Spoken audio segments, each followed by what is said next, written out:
opportunity to take stock of the human rights situation to date and reflect how de facto authorities want the future of Afghanistan to look like. آنطور که در مقدمه گفته شد این گزارش تقریبا یک سال پس از تسلط طالبان در افغانستان منتشر می‌گردد. امیدواریم این گزارش یک فرصتی را برای مقامات حاکم یا اداره حاکم فراهم کنند تا وضعیت حقوق بشر را تا امروز مورد بررسی قرار دهند و همچنان در مورد این که بخوان آینده افغانستان چگونه باشد فکر بکنند. It might not come as a surprise that Yunama's report highlights concerns with regard to ongoing extrajudicial killings, arbitrary arrests and detentions, torture and ill treatment, denial of women and girls' rights to participate in many aspects of daily and public life, restrictions on the media and civic space, and the situation in places of detention. البته نمیتوان انکار کرد که یافته‌های گزارش ما بی‌نهایت جدی هست. گزارش یوناما نگرانی‌ها در مورد قتل‌های فراقانونی، بازداشت‌های خودسرانه، شکنجه و بدرفتاری، محرومیت زنان و دختران از حق مشارکت در بسیاری بخش‌های زندگی روزمره و رسمی، وضع محدودیت‌ها بالای رسانه‌ها و فضای مدنی و وضعیت در محلات توقیف را برجسته و بیان می‌کند. There's no denying that the findings of our report are extremely serious. Our role as United Nations is to be here on the ground to report on what we see and to continuously engage with the relevant authorities regarding their international human rights obligations, such as the Universal Declaration of Human Rights, which Afghanistan is a party to. بازم نمیتوان انکار کرد در ارتباط با جدیت یافته‌های گزارش یوناما، اما نقش ما به عنوان سازمان ملل این است که در اینجا حضور داشته باشیم و در مورد آنچه می‌بینیم گزارش دهیم و با مقامات زیرربط در رابطه با تعهدات بین‌المللی حقوق بشر در تعامل باشیم که یکی از تعهدات حقوق بشر همون اعلامیه جهانی حقوق بشر است که افغانستان عضویت او را دارد. In my previous role as German ambassador to Afghanistan and now serving as deputy special representative of the Secretary General in Afghanistan, I've been impressed with the engagement of the Yunama human rights team with relevant actors, including the de facto authorities, since late 2021. Concerns raised in this report have been raised repeatedly with relevant actors within the de facto authorities, along with Yunama's recommendation for change. در سمت قبلی خود به عنوان سفیر آلمان در افغانستان و اکنون به عنوان معاون جدید نماینده خاص سرمنشی ملل متحد در افغانستان از تعامل تیم حقوق بشری یوناما با نهادهای مربوط از جمله مقامات حاکمه از فعلی از اواخر سال 2021 بدیسو خوشحال بودم. نگرانی هایی که در این گزارش با آنها پرداخته شده توأم با پیشنهادات یوناما برای تغییر و طور مکرر با نهادهای مربوط اداره حاکم مطرح گردیده است تا تغییرات را بر مبنای زو در قسمت حقوق بشر به میان بیاورد. It is clear now, more than ever before, that there's no substitution for a UN presence on the ground and its continued presence on the ground, also in future. اکنون بیش از هر زمان دیگر واضح است که هیچ جایگزینی برای حضور سازمان ملل در صحنه و تداوم کار آن در افغانستان وجود ندارد. While we may criticize the relevant authorities and also disagree at points and times, we are here to support, advise and promote the international human rights obligations which continue to bind Afghanistan as a state. And we do that on the basis of the mandate that was conferred to us by the United Nations Security Council on 17th of March. And I have to stress this is a very strong mandate. در حالی که ممکن است ما مقامات زیرربط را مورد انتقاد قرار بدهیم و حتی گاهی با آنها در بسته موارد موافق نباشیم، اما مطابق با مأموریتی که از سوی شورای امنیت سازمان ملل به ما داده شده هست. می‌خواهیم افغانستان را در راستای تعهدات بین‌المللی حقوق بشریش که آن را همچنان به عنوان یک کشور به این تعهدات مکلف می‌سازد همکاری، مشوره و این تعهدات را تحقق ببخشیم. معاونت را که به یوناما شورای امنیت داده یک مأموریت قوی هست. Girls' education is one issue on which Yunama has made clear its views to the de facto authorities. The participation of women and girls in all areas of society is fundamental to the development and progression of Afghanistan as a country.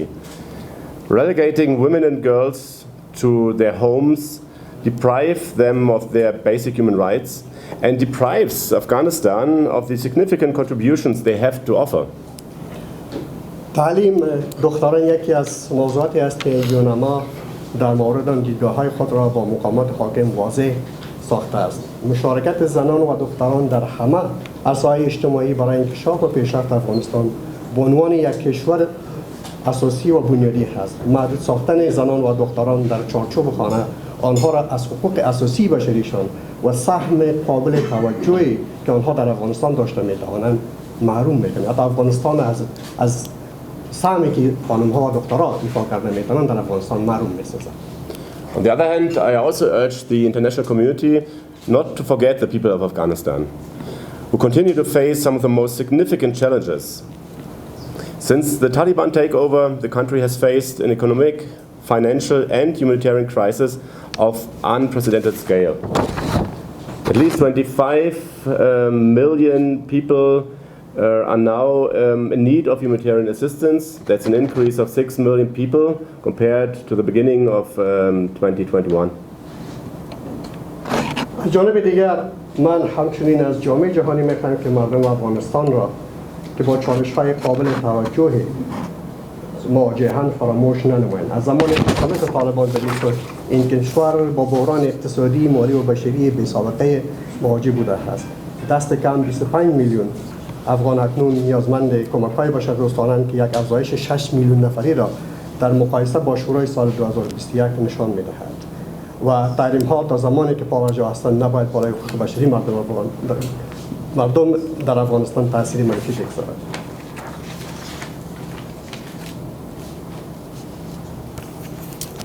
Sanctions, for as long as they remain in place, must not negatively impact the human rights of the people of Afghanistan. و این تأثیراتی که وضع شده و تا زمانی که پابرجا هست تاکید می‌کنه که نباید تأثیرات منفی بالای مردم افغانستان بر جا بگذارد. As I've already said before, I've been encouraged to hear about Yunama's engagement with the de facto authorities regarding human rights to date, through meetings in which individual cases, trends, recommendations have been discussed. I hope that this report provides a framework for the continuation of this engagement with the Yunama Human Rights Team. همانطور که قبلا اشاره نمودم، جلساتی که با مقامات حاکم صورت گرفته و در آن قضایای انفرادی و شیوه‌ها مورد بحث قرار گرفته و پیشنهادات مطرح گردیده است مایه تشویق من بوده است. امیدوارم این گزارش یک چارچوبی را برای تداوم این تعامل با تیم حقوق بشری یوناما ایجاد نماید. Next one is new. I also wish to commend the leadership of this regime for their cooperation. I mean, the nature of reports like this is to highlight, to outline concerns, reports concerns about the recent developments of human rights in Afghanistan, but the report also mentions positive developments.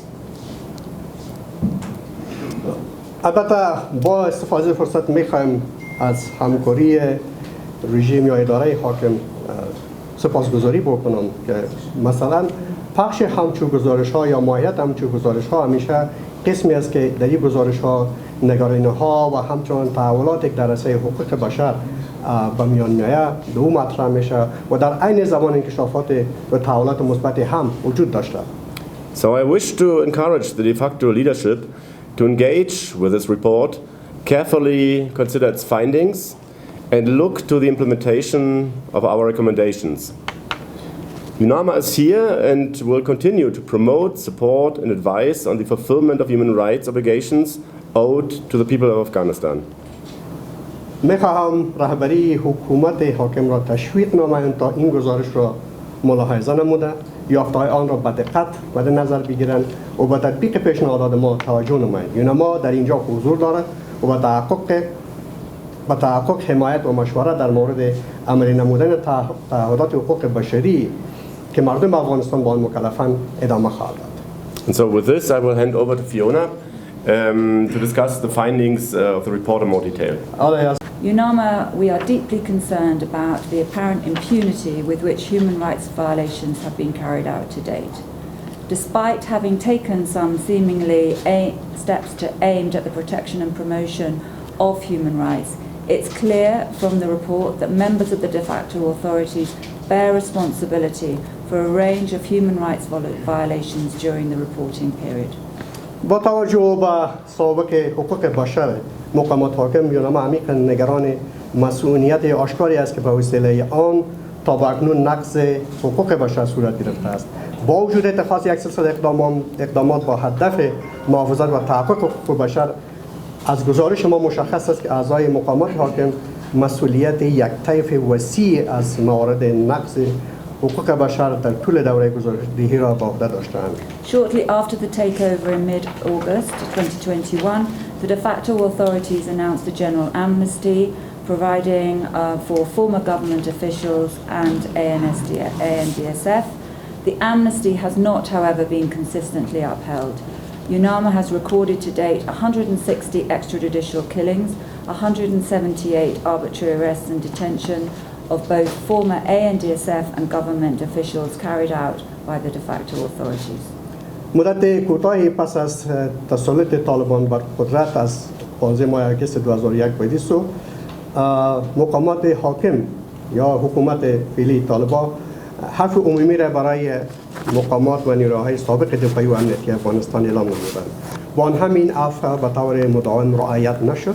یوناما به تعداد 168 مورد قتل‌های فراخوانی و به تعداد 178 رویداد دستگیری و بازداشت خسارانه نیروهای دفاعی و امنیتی سابق را ثبت نموده است. Human rights violations against individuals accused of affiliation with armed groups have also been reported during the reporting period. Yunama documented at least 59 extrajudicial killings of individuals accused of ISKP affiliation, 113 arbitrary arrests and detention, and 54 instances of torture and ill treatment of individuals accused of NRF affiliation.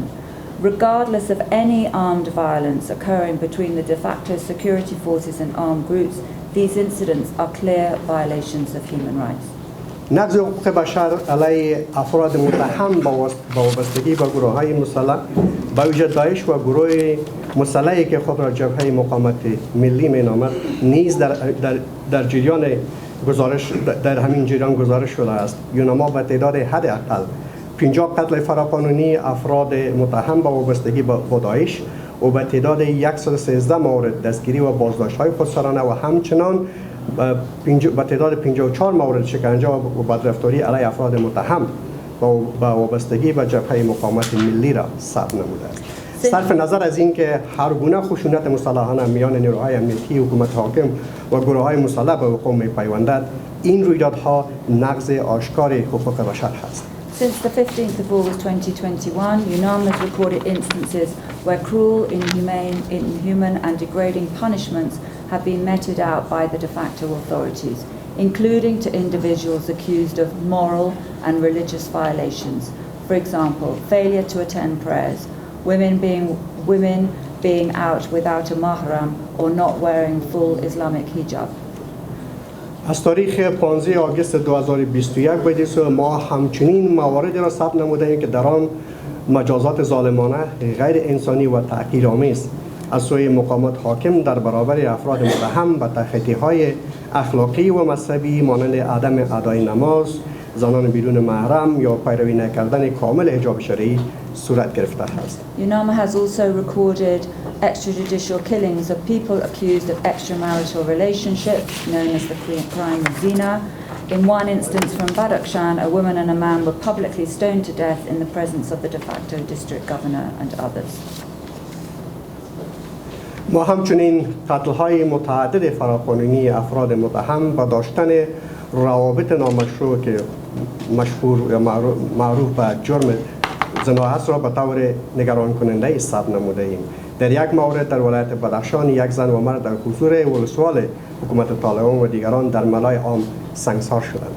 Yunama is particularly concerned about the involvement of two specific bodies in human rights violations, the de facto Ministry of Propagation of Virtue and Prevention of Vice and the de facto General Directorate of Intelligence. And they are specifically referenced in the report. یوناما به طور خاص در مورد دخالت دو نهاد یعنی وزارت امر بالمعروف و نهی از منکر و ریاست عمومی استخبارات در نقض حقوق بشر نگران است و به همین دلیل در گزارش ما به طور خاص از این دو نهاد یادآوری شده است. All alleged human rights violations require full investigation and for perpetrators to be held accountable to prevent them from recurring in the future. تمام موارد ادعای نقض حقوق بشر مستلزم بررسی کامل و پاسخگو قرار دادن عاملان آن است تا از تکرار آنها در آینده جلوگیری شود. The report discusses actions taken by the de facto authorities today to limit dissent. Over the past 10 months, we've seen protests clamped down, sometimes violently, restrictions placed on the media, arbitrary arrests and detention of journalists and civil society, all of which have had the effect of silencing civil society and the media. گزارش ما همچنین اقدامات انجام شده توسط مقامات حاکم جهت محدود کردن مخالفت تا امروز را نیز مورد بحث قرار می‌دهد. در طول بیش از 10 ماه گذشته ما شاهد سرکوب اعتراضات، بعضی اوقات اعمال محدودیت‌های خشونت آمیز بر رسانه‌ها و دستگیری‌ها و بازداشت‌های خودسرانه خبرنگاران و جامعه مدنی بوده ایم که همه اینها با سقوط جامعه مدنی و رسانه‌ها منجر شده است. Rights to freedom of peaceful assembly, to freedom of expression and to freedom of opinion are at the heart of the protection and promotion of human rights and also of the governance of a country. They are not only rights to which everyone is entitled, but they ensure open debate and the discussion benefits leaders by allowing them to hear directly from the people of a country about the problems they face and then to take action to contribute to resolving them. حق آزادی اجتماعات مسالمت آمیز، آزادی بیان و آزادی عقیده در قلب یا محراق محافظت و تحقق حقوق بشر و همچنین اداره یک کشور قرار دارد. آنها نه تنها حقوقی هستند که همه از آنها برخوردارند بلکه مناظره و بحث آزاد به رهبران کمک میکند تا به طور مستقیم از مردم در مورد مشکلاتی که با آن مواجه هستند بشنوند و سپس برای کمک به حل آنها اقدام نمایند. Since the 15th of August and despite the 3rd of December decree on women's rights, which does set out some in favour of women, a series of directives from the de facto authorities have restricted and at worst taken away the rights of women and girls to fully participate in education, the workplace, politics and many other aspects of public and daily life. از 15 آگوست به این سو حقوق زنان و دختران برای مشارکت کامل در تعلیم، محل کار، سیاست و بسیاری از جنبه‌های دیگر زندگی عامه و روزمره به طور فزاینده محدود گردیده است. The decision not to allow girls to return to secondary school means that a generation of girls will not complete their 12 years of basic education. The damage will not, however, be limited to that generation of girls alone. Afghanistan as a whole is being denied the benefit of women and girls' contribution to society. تصمیم با عدم بازگشت دختران به مکاتب ثانوی به این معنی است که یک نسل از دختران 12 سال تعلیمات اساسیشان را تکمیل نخواهند کرد. با آن هم آسیب آن نسل از دختران محدود نخواهد بود بلکه افغانستان در کل از مزایای کمک‌های زنان و دختران به جامعه محروم است. There are reports of continued high levels of violence against women and girls. Access to justice for victims of gender-based violence has been limited to the dissolution of dedicated reporting pathways, justice mechanisms and shelters. طبق روایت گزارش‌هایی از تداوم سطح بالای خشونت علیه زنان و دختران وجود دارد. با آن هم دسترسی قربانیان خشونت مبتنی بر جنسیت با عدالت با انحلال مسیرهای گزارشدهی اختصاصی مکانیزم‌های عدالت و خانه‌های امن محدود شده است. The report sets out that prisons are an area where the de facto authorities are looking to take steps to fulfill their human rights obligations, having issued a code of conduct on the treatment of prisoners. گزارش ما خاطرنشان می‌سازد که زندان‌ها یک سایه است که در آن مقامات حاکم اقدامات را برای اجرای تعهدات حقوق بشریشان انجام می‌دهند که در این راستا اونا یک قواعد سلوکی برخورد با زندانیان را نافذ کردند. Yunama has conducted a number of sessions with prison officials in Kabul and elsewhere to discuss both this code of conduct, international standards, and in particular the Mandela rules, all with respect to prisoners' rights.